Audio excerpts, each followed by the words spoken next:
মির্জা ফখরুলের অবস্থা ভালো না, মির্জা ফখরুলের আলামত ভালো না। তিনি এখনো স্বাভাবিক পরিস্থিতিতে নেই, অস্বাভাবিক উদ্ভট আচার আচরণ করছেন জনাব মির্জা ফখরুল ইসলাম আলমগীর। কখনো বলছেন যে ৭১ মুক্তিযুদ্ধ প্রশ্নে কোনো ছাড় নেই, আপোষ নেই, স্বাধীনতা বিরোধীদের পক্ষে হুঙ্কার দেন।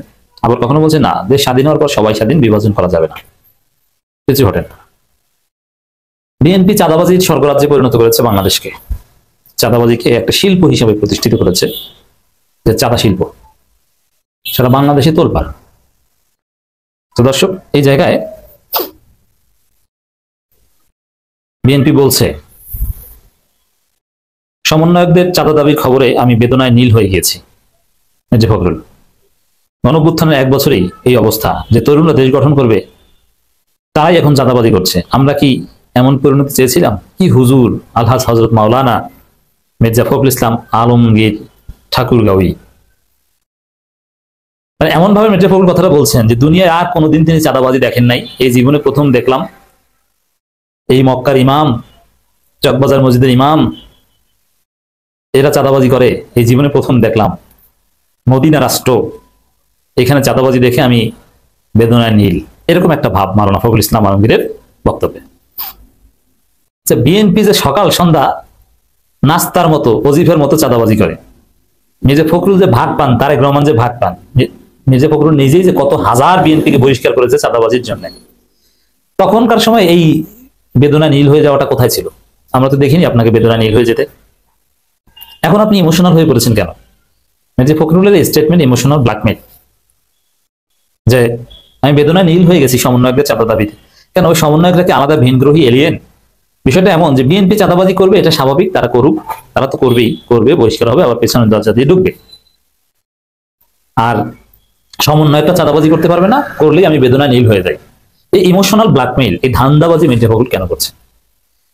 আপনি এভাবে একদিনও কি বলেছেন যে আমার ছেলেরা, যেই বিএনপি ছাত্রদল যুবদল, এরা 15টা বছর কি নির্যাতিত হয়েছে, ধান খেতে ঘুমিয়েছে, কেউ রিক্সা চালিয়েছে, এলাকায় যেতে পারেনি, স্ত্রীর কাছে যেতে পারেনি, গার্লফ্রেন্ড নিয়ে ডেট করতে পারেনি, সেই ছেলেরা মুহূর্তের মধ্যে সবকিছু ভুলে যে এরা এরকম চাঁদাবাজ হয়ে উঠলো, এরা টেম্পো স্ট্যান্ড থেকে শুরু করে পাবলিক টয়লেট সব জায়গা থেকে এরকম চাঁদা খায়। আমি বিএনপির মহাসচিবের বিষয়ে আমি বেদনা নীল হয়ে যাই বলেছে একবারও? আপনি বিএনপির চাঁদাবাজিতে, একদম পুকুর চুরিতে, ভয়ানক মহা চাঁদাবাজিতে আপনি বেদনা নীল হয়ে যান না, আর সমন্বয়কদের চাঁদাবাজিতে বেদনা নীল হয়ে যান কেন? এটা ধান্দাবাজি, এটা প্রতারণা, ইমোশনাল ব্ল্যাকমেল। রিয়েলিটি হচ্ছে সমন্বয়কদের চাঁদাবাজি এটা বিচ্ছিন্ন ঘটনা। জামাতেরও 2-1 জন চাঁদাবাজি করেছে, ধরা পড়েছে, এটা বিচ্ছিন্ন ঘটনা, এটা কোনো এক্সাম্পল বা অ্যাভেলেবেল নয়। এই চাঁদাবাজি কোনো উদ্বিগ্নের বিষয় না। 2-1 জন এরকম আকাম করবে, ধরা পড়েছে, বাদ দিয়েছে, পুরোপুরি শাস্তি হয়েছে। একদম 1 জন আকাম করেছে, 2-3 জন তোলপাড় তৈরি হয়েছে।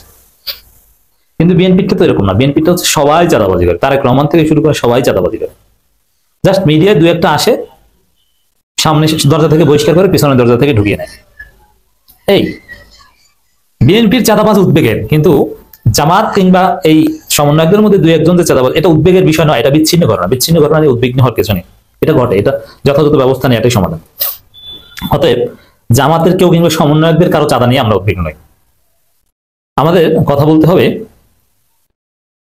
বিএনপির চাঁদাবাজি নিয়ে। বিএনপির চাঁদাবাজি কিভাবে সমাধান করা যায়? What is the solution of this? এটার সলিউশনটা কি? এটার সলিউশন হচ্ছে, বিএনপির চাঁদাবাজির সমস্যার সমাধান হচ্ছে ঐকমত্য কমিশন কিংবা এই জুলাই সনদের তো খসড়া জাস্ট পাবলিশড হয়েছে, এটার উপর মতামত দেওয়া যায়। আমাদের জাতীয় সমস্যার মৌলিক বিষয়গুলো অ্যাড্রেস করা, তার মধ্যে চাঁদাবাজটা জুলাই সনদে ঢুকিয়ে দেওয়া যায়, যে চাঁদাবাজির পক্ষে কেউ নিলে সে রাজনীতি করতে পারবে না। যেমন যে ঘটনাটা ঘটে, বিএনপি বহিষ্কার করে, সামনের দরজা থেকে পিছনের দরজা থেকে ঢুকিয়ে নেয়। যে লোককে বহিষ্কার করে সে নিজে নিয়মিত সব ধরনের কার্যক্রমে অংশগ্রহণ করে, ওটা উপর উপর বহিষ্কার। আবার যখন দলীয় সরকার ক্ষমতা থাকে তখন কি করে, কোনোভাবে চাঁদাবাজ ধরতে পারলেও ওটা থানা থেকে ফিরিয়ে আনে। এবং আমি নিজে দেখেছি চাঁদাবাজির মামলা পুলিশ নেয় না, এখন 2-1টা হয়তো নেয়। এই 5 আগস্টের পরে দীর্ঘদিন চাঁদাবাজির মামলা পুলিশ নিত না। যেটা আপনি কোর্টে মামলা করেন, কোর্টে ইনভেস্টিগেশন পাঠান, তারপরে আমি ইনভেস্টিগেশন করি, ইনভেস্টিগেশনে আয়ু টাকা পয়সা খেয়ে যা ইচ্ছা তা করতো, সরাসরি থানা মামলায় নিত না। এই ছিল অবস্থা। এই জন্য চাঁদাবাজি দমন বিষয়ে একটা লাইন আমাদের জুলাই সনদে থাকতে পারে, যেহেতু এখনকার সময়ে রাজনীতির প্রধানতম সমস্যা চাঁদাবাজি। এটা থেকে মানুষ মুক্তি চায়। আর এই চাঁদাবাজি সমস্যা মানে বিএনপির চাঁদাবাজি, এনসিপি সমন্বয়ক জামাতের চাঁদাবাজি, ওটা বিচ্ছিন্ন ঘটনা, ওটা কিছু না। নিজে ফখরুলদেরটাই আসল। তো কেউ চাঁদাবাজিতে ধরা পড়লে, গ্রেপ্তার হলে, অথবা কোনো কর্মী চাঁদাবাজি করলে, তার পক্ষে যদি কোনো নেতা ওকলাতি করে, তাহলে তার পদ থাকবে না, সে কোনোদিন রাজনীতি করতে পারে না। এই বিষয়ে কিছু বিষয়ে ঐক্যমত নেই, ঐক্যমত কমিশনে নানান বিষয়ে ঐক্যমত হচ্ছে না। চাঁদাবাজ দমনে আপনারা একটু ঐক্যমত হন, দেখি আপনাদের সাহস কত দূর। নানান দল নানান প্রস্তাব আনে না, যে সুপারিশ, এরকম একটা সুপারিশ মালা পাঠান ঐক্যমত কমিশনে, সময় আছে দেখুন, যে আমরা চাঁদাবাজ দমনে এই ব্যবস্থা দেখতে চাই। সেটা তো করতে পারছেন। এগুলো না করলে প্রচলিত আইন দিয়ে চাঁদাবাজ দমন সম্ভব নয়। কারণ প্রচলিত আইনে চাঁদাবাজদের বিরুদ্ধে মামলা করাটা কঠিন, আর দ্বিতীয় কথা, মামলা হলেও এই ক্ষমতাসীন দলের নেতা ছাড়িয়ে নেয়, এবং যারা চাঁদাবাজি করে এই গ্রান্টি পেই করে যে আমার ক্ষমতা আছে, পাওয়ার আছে, অতএব আমি অন্যায় করছি, এই জন্য ক্ষমতায় থাকলে চাঁদাবাজি করে। বিরোধী দল চাঁদাবাজি করে না কেন? ইটস রিলেটেড টু পাওয়ার, যে আমার ক্ষমতা আছে, আমাকে বাঁচাবে, আমার নেতারা আমাকে বাঁচাবে, তাকে আমি পার্সেন্টেজ দিই। মামলা হলে মামলা খেয়ে দিবে, গ্রেপ্তার করলো মুহূর্তের মধ্যে আমার জামিন করিয়ে আনবে, এই পারসেপশন আছে বলেই চাঁদাবাজি হয়। তো এই জায়গাটা একটা ঐক্যমত হতে পারে, হওয়া উচিত। আর মির্জা ফখরুল ইসলাম আলমগীর যেটা করছেন, স্রেফ ধান্দাবাজি, ইমোশনাল ব্ল্যাকমেল, জনগণের সাথে প্রতারণা। বিএনপির চাঁদাবাজিতে আপনি বেদনা নীল হয়ে যান না, আর সমন্বয়কদের চাঁদাবাজিতে বেদনা নীল হয়ে যান কেন? যেটা বিচ্ছিন্ন ঘটনা একদম। বিএনপি ভার্সেস এনসিপি কি যেন ঘটেছে, যেটা অস্বাভাবিক। এনসিপি বিএনপির বিরুদ্ধে চূড়ান্তভাবে জেগে উঠেছে।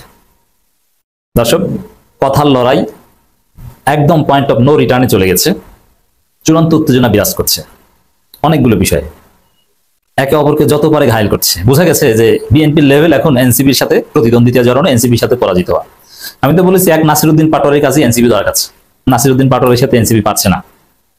নাসিরউদ্দিন পাটোয়ারি ঠান্ডা মাথায় এনসিপি ঘুরাচ্ছেন, দৌড়ের উপর রাখছেন, মরিচিকার পিছনে দৌড়ায় এনসিপি।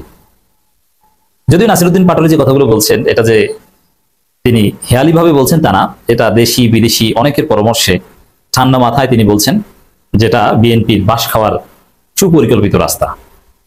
বিএনপির সত্য আকাম এখন তার প্রায়শ্চিত্ত বিএনপি পাচ্ছে, সত্য ঘটনা, এমন না যে মিথ্যা ষড়যন্ত্র, সত্য ঘটনা, কিন্তু এটার ফল বিএনপি পাচ্ছে, দেয়া হচ্ছে বিএনপিকে ফল। চাঁদাবাজি নিয়ে নাহিদ ইসলামের বক্তব্য, নিজেদের চাঁদাবাজি ঢাকতে তরুণদের দায় দিচ্ছে বিএনপি। এর মানে বিএনপি চাঁদাবাজ, এটা তো প্রমাণ কি নাহিদ ইসলামের বক্তব্য সঠিক?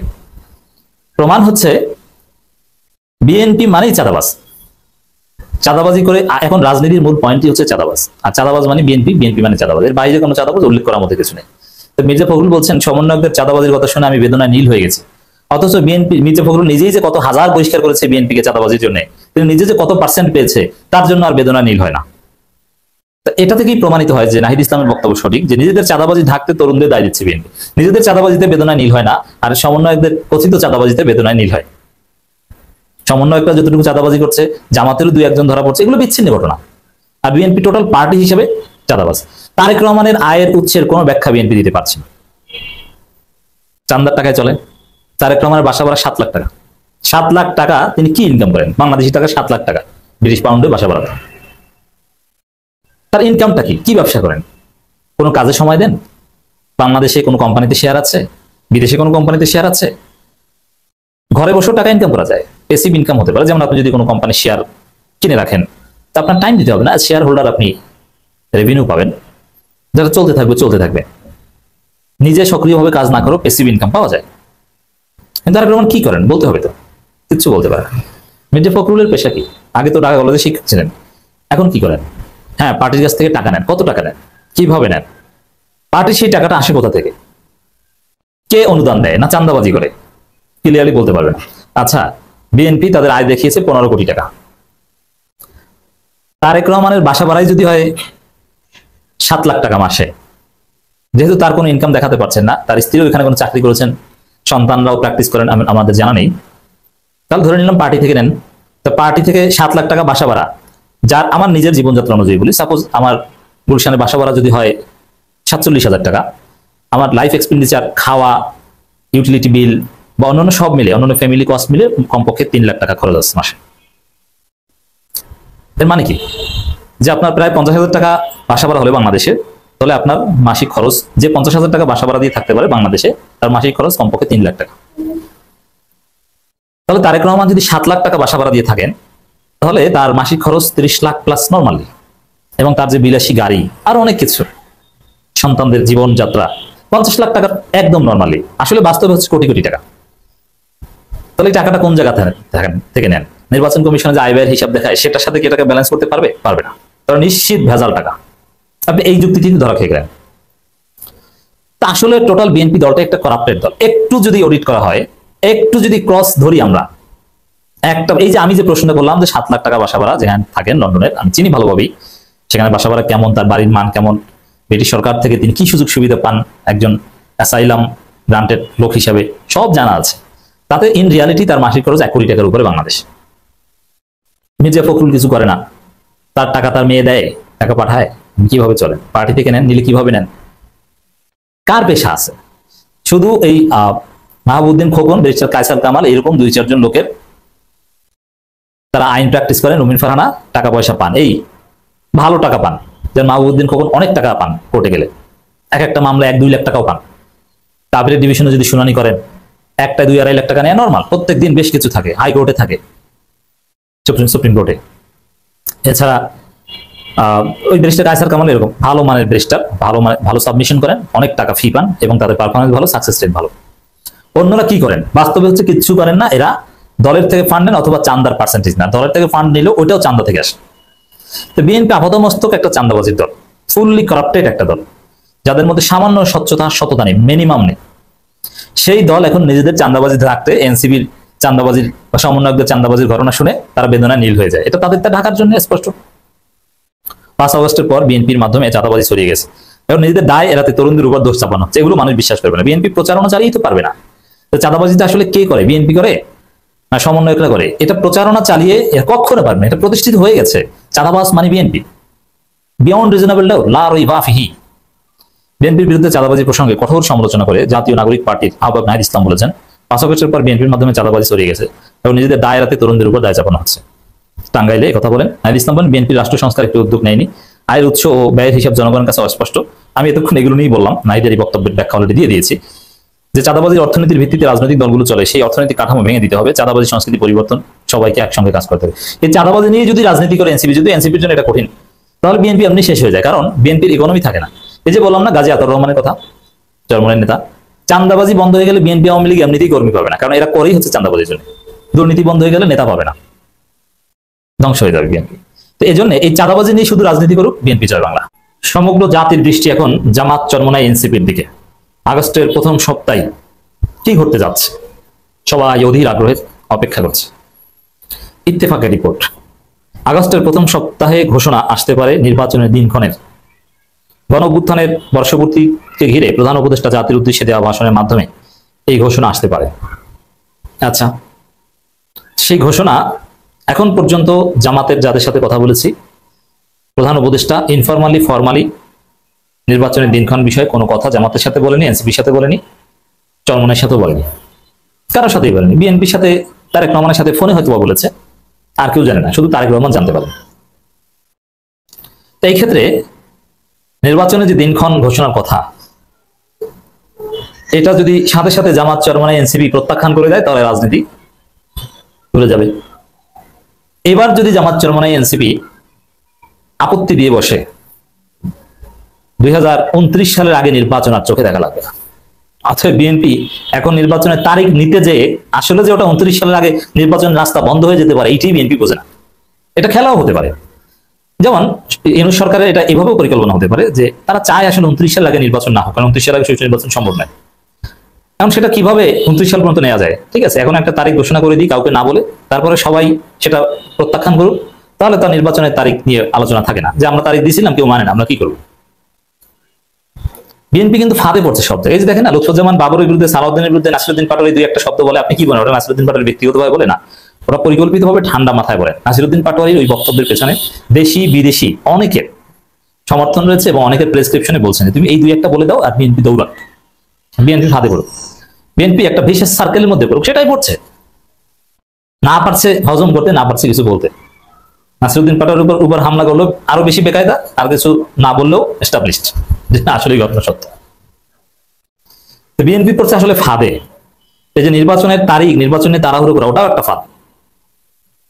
বিএনপির যে যে প্রত্যাশা পূরণ হয়েছে সবগুলো বিএনপির জন্য ক্ষতিকারক, বিষ খেয়েছে, বিষ। যেমন থানা বিএনপির কথায় চলে, বিএনপি মনে করেছিল বাবা আমাদের কি পাওয়ার, আসলে ওটা ওদের বিষ। ওই থানার পাওয়ার খেয়েছে, মানে চাঁদাবাজি করেছে, বিষ খেয়েছে, এখন চাঁদাবাজি হিসেবে জনগণ থেকে বিচ্ছিন্ন। ওই থানার পাওয়ার বিএনপি না পেলে চাঁদাবাজি করার সাহস পেত না, মানে বিষ খেয়েছে, চুপ্পুকে রেখে দিতে পেরেছে, বিষ খেয়েছে। সারা জীবন বিএনপিকে এই দায়ভার বহন করতে হবে যে বিএনপি চুপ্পুকে রক্ষা করেছে ৭২ সংবিধানের পক্ষে। এই যে দেখেন না, জামাতকে রাজাকার বলে আবার ফিরে আসে, না না এই বিভাজন রাজাকার বলে, এগুলো আমরা সমর্থন করি না, কিন্তু আবার বলে না, এটা বলতে চাই না। একদিকে জামাতকে রাজাকার বলে, আরেকদিকে নিজাম ইসলাম পার্টির সাথে মিটিং করে। জামাতের চাইতেও বড় স্বাধীনতা বিরোধী নিজাম ইসলাম পার্টি, যার প্রধান ৭১-এর বাংলাদেশ স্বাধীন হওয়ার পরের দিন গণধোলাইতে নিহত হয়েছিল মুক্তিযোদ্ধাদের। আপনি চিন্তা করছেন এরা কোথায় আছে? এদের কোনো ন্যারেটিভ আছে না, ব্যালেন্স আছে না, কি আছে? একটা ভারসাম্যহীন মাথা খারাপ দলে পরিণত হয়েছে বিএনপি। তো দর্শক, মানে এই যে আগস্টের প্রথম সপ্তাহে নির্বাচনের তারিখ, যেটা অলরেডি ইঙ্গিত পাওয়া গেছে যে জামাত চরমনে এনসিপি মানবে না, যার অর্থ হচ্ছে 2029 সাল আগে নির্বাচন চোখে দেখা লাগবে না। কারণ তারিখ ঘোষণা করলেই কেউ মানবে না, আর সবকিছু উল্টোপাল্টা হয়ে যাবে। আমি কিছুতেই বিশ্বাস করি না যে এই আগস্টের প্রথম সপ্তাহে যে তারিখ ঘোষণা করবেন ওই তারিখ অনুযায়ী নির্বাচন হবে। তবে হ্যাঁ, ওই তারিখটা মোটামুটি গ্রহণযোগ্য হতে পারে প্রাইমারিলি, কন্ডিশন দিলে। সেই কন্ডিশন অবশ্য ফুলফিল করা সম্ভব হবে না। কি কন্ডিশন দিলে? ঠিক আছে, সাপোজ ফেব্রুয়ারির 15 তারিখ নির্বাচন, তবে ফেব্রুয়ারির 1 তারিখের আগে স্থানীয় সরকার নির্বাচন মিনিমাম এগুলো হতে হবে, মিনিমাম সিটি কর্পোরেশন এবং উপজেলাগুলো হতে হবে, বা পৌরসভাগুলো হতে হবে, ছাত্র সংসদগুলো হতে হবে। বিচারের রায় এই 1টা-2টা কার্যকর হতে হবে ফেব্রুয়ারি 1 তারিখের আগে। সংস্কার এই পরিমাণ, এই সংস্কার সংবিধান সহ এগুলো জানুয়ারির মধ্যে হতে হবে, তাহলে ফেব্রুয়ারির 12 তারিখ নির্বাচন হতে পারে। এইভাবে যদি কন্ডিশনাল তারিখে কিছুটা গ্রহণযোগ্য পাবে, তবে ওই কন্ডিশন ফুলফিল করা সম্ভব হবে না। এজন্য এই সামনের 1 সপ্তাহে নির্বাচনের তারিখ ঘোষণা করা মানে হচ্ছে 2029 সালের আগে বাংলাদেশে নির্বাচন হবে না, সেই বন্দোবস্ত হতে যাচ্ছে। দর্শক, আগস্টের প্রথম সপ্তাহে জাতীয় নির্বাচন তারিখ ঘোষণা করতে পারে অন্তর্বর্তী সরকার। গণঅভ্যুত্থান বর্ষপূর্তি প্রধান উপদেষ্টা জাতির উদ্দেশ্যে দেওয়া ভাষণের মাধ্যমে ঘোষণা দিতে পারেন বলে সরকার একাধিক সূত্র নিশ্চিত করেছে ইত্তেফাকের কাছে। সরকার পক্ষ থেকে নির্বাচন কমিশনকে ফেব্রুয়ারিতে ভোট আয়োজনের প্রস্তুতি নিতে অনুরোধ করা হবে। এ সংক্রান্ত বার্তা আগস্টের প্রথম সপ্তাহে ইসির কাছে পৌঁছাবে বলে সূত্র জানিয়েছে। মাননীয় প্রধানমন্ত্রী ভাষণ দেবেন, লিখিতভাবে যে বার্তা দেওয়া দরকার ইসিকে সেটা দিবেন। এগুলো কিছু at the end of the day হবে না। জামাত চরমনে কি রিয়াক্ট করে NCP, just wait and see. দর্শক, মূলত ওই 13 জুন লন্ডনেই যত আকাম ঘটেছে, তারপরে ওই বিএনপির সাথে কথাবার্তা, 13 জুনই রাজনীতির ওই দীর্ঘসূত্রিতা তৈরি হয়ে গেছে। তারেক রহমানের ভবিষ্যৎ হুমকির মুখে। যেমন তারেক রহমান তো ভোটার না, এনআইডি নেই, তিনি কি নির্বাচন করবেন, কোথা থেকে দাঁড়াবেন? বাংলাদেশের নাগরিক, পাসপোর্ট নিয়েও সমস্যা আছে। আর তিনি তো আলাদা, তাকে স্পেশাল প্রিভিলেজ দেবে এটাও তো চায় না। তাকে স্বাভাবিক 10 জনের মতো বাংলাদেশে এসে এনআইডির আবেদন করতে হবে, ছবি তুলতে যেতে হবে অফিসে। এর বাইরে কিচ্ছু কেউ মানবে না। এর বাইরে তাকে আলাদাভাবে কোনো সুযোগ সুবিধা দিতে গেলেই জনগণ নির্বাচন কমিশনের অফিস ভেঙে চুরমার করে ফেলবে, এই নাসরুদ্দিন পাটোয়ারিরা করবে। দলগুলোর প্রতিক্রিয়া এখানে বিএনপি বলছেন, মির্জা ফখরুল ইসলাম আলমগীর, 2-4 দিনের মধ্যে যদি নির্বাচনের সময় ঘোষণা করা খুশি হবো, কারণ এটাই আমাদের দাবি। বিএনপি খুশি, প্রতিক্রিয়া পাইলেন। জামাতের ডাক্তার সৈয়দ আব্দুল্লাহ মোহাম্মদ তাহের বলেন, নির্বাচনের তারিখ ঘোষণা করার আগে সংস্কার ও গণহত্যার বিচার দৃশ্যমান হওয়া জরুরি। তা না করে এখনই তারিখ ঘোষণা করা হলে সেটা হবে জুলাইয়ের চেতনাকে উপেক্ষা এবং এক ধরনের অপরিপক্কতা। তো বোঝা গেল যে জামাত ইসলামী এই তারিখ ঘোষণা এগুলো অপরিপক্কতা, ওগুলো মানে না, মানবে না। এর মানে অপরিপক্কতা অর্থ কি? তারিখ ঘোষণা করবেন সেই অনুযায়ী হবে না, তাহলে হবে কবে? 29 সালে। জামাতের বক্তব্যে আলামত ক্লিয়ার। এনসিপির নেতা স্নেহের ছোট ভাই আরিফুল ইসলাম আদিব বলেন, আগামী 4-5 দিনের মধ্যে যদি জুলাই সনদ চূড়ান্ত হয় তাহলে নির্বাচনের তারিখ ঘোষণা দিতে আমাদের আপত্তি থাকবে না। আবার আক্তার বলেছেন যে সবার সাথে আলোচনা না করে তারিখ দিলে সেটা চলবে না। ইসলামী আন্দোলন বাংলাদেশের বক্তব্য এখানে নেওয়া হয়নি, কিন্তু জামাতের বক্তব্য তাদের বক্তব্য একই। তাহলে বোঝা গেল দর্শক যে আসলে 29 সালের দিকে নির্বাচন হতে পারে। বাকি যা দেখেন ওগুলো এক একটা অঘটনের আলামত।